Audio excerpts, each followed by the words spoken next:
Aizvien pieaugošās gāzes un citu kurināmo materiālu cenas mudina domāt par iespējām, kā iegūt siltumu, izmantojot alternatīvos enerģijas resursus, piemēram, sauli un vēju. Šādu soli ir spērus arī Tartu pagasta pašvaldība Igaunijā, uzstādot saules kolektorus un vēja ģeneratoru uz bērndārza jumta Korvekulas ciematā. Šeit ir uzstādīts saules kolektors 160 kvadrātmetru platībā. Gadā tie spēj saražot vairāk kā 200 MWh siltumu. Tāpat ir uzstādīts vēja ģenerators, kuru jauda ir no 7 līdz pat 10 000 kW gadā.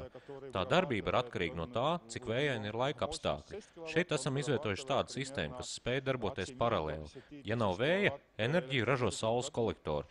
Ja to jauda ir nepietiekama, darbojas vēja ģenerators. Tomēr vairāk enerģijas saražo saules kolektori. Saules kolektoru galvenais uzdevums ir sildīt ūdeni, kas tiek izmantots bērndārza baseinā. Tāpat tie nodrošina arī daļai izglītības iestādes apkuri gada augstajos mēnešos. Šo paneļu galvenā priekšrocība ir spēja ražot siltumu arī mākoņainā laikā, jo to darbību nodrošina ultraviolētais starojums.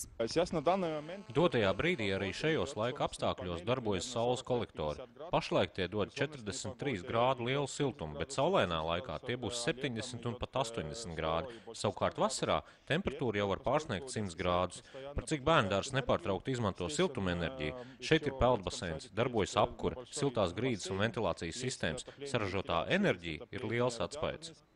Šobrīd uzstādītās iekārtas nodrošina no 30 līdz pat 50% bērndārzam nepieciešamās siltumenerģijas. Lai ietaupījums būtu vēl lielāks, nākamajā gadā pašvaldība vēlas īstenot projektu otro kārtu un ierīkot zemes siltumsūkni.